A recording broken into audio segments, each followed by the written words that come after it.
Tyrone Bowman live. News coming from the Asia Pacific, according to Reuters.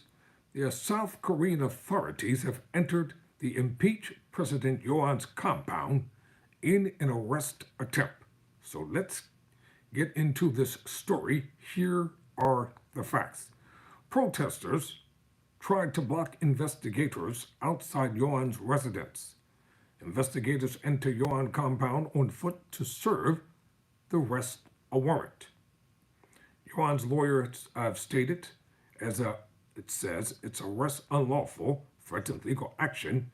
Yoon is under investigation for martial law attempt, and the arrest warrant is viable until January 6th. So authorities entered impeached South Korean President Yoon Suk Yeol's compound on Friday to execute an unprecedented arrest warrant, evading a crowd of protesters outside, but were confronted with presidential security forces inside.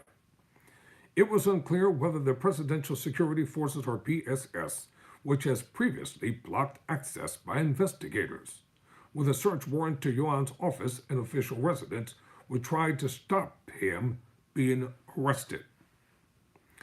Yoon is under criminal investigation for insurrection over his December 3 martial law attempt that stunned South Korea's Asia's fourth largest economy and one of the region's most vibrant democracies. An arrest would be the first for an incumbent South Korean president. Officials from the Corruption Investigation Office for high-ranking officials known as the CIO, which is leading a joint team of investigators that includes the police and prosecutors, had arrived at the gates of Yoon's compound shortly after 7 a.m. or 2200 GMT Thursday, according to Reuters witnesses. The CIO vehicles did not immediately enter the compound, partly due to a bus blocking the driveway.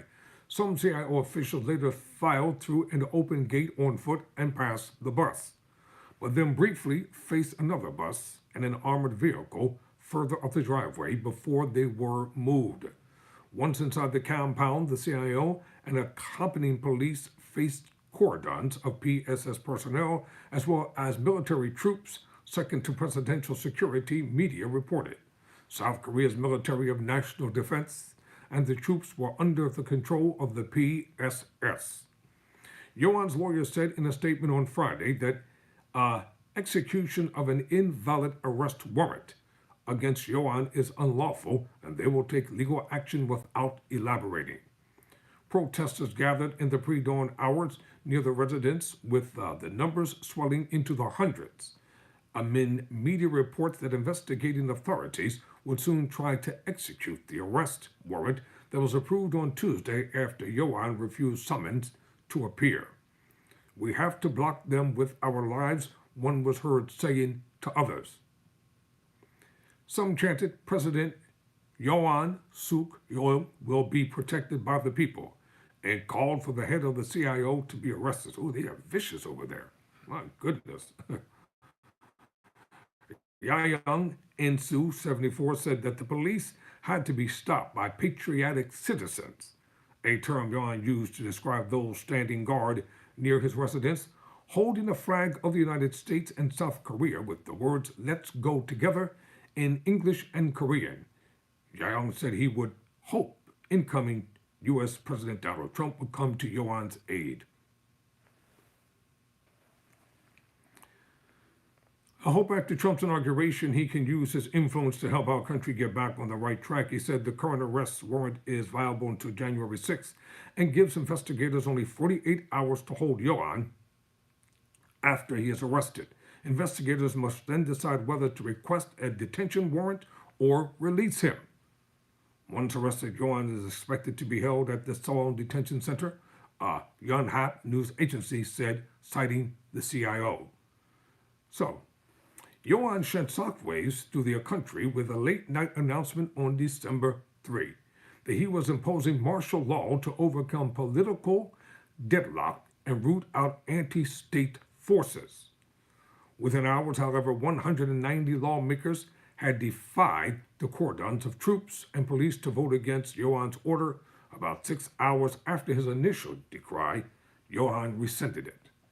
He later issued a defiant defense of his decision, saying domestic political opponents are sympathetic to North Korea and citing uncorroborated claims of election tampering. Kim Yong-hyung, who resigned as Yoon's defense minister after playing a major role in the martial law decree, has been detained and was indicted last week on charges of insurrection and abuse of power. Insurrection is one of the few criminal charges from which a South Korean president does not have immunity. Yoon's lawyers have said the arrest warrant was illegal and invalid because the CIO did not have the authority under South Korean law to request a warrant. Yoon has been isolated since he was impeached and suspended from power on December 14. Separate from the criminal investigation, his impeachment case is currently before the Constitutional Court to decide whether to reinstate or permanently remove him. A second hearing in that case is scheduled for later on Friday. Never surrender, never quit.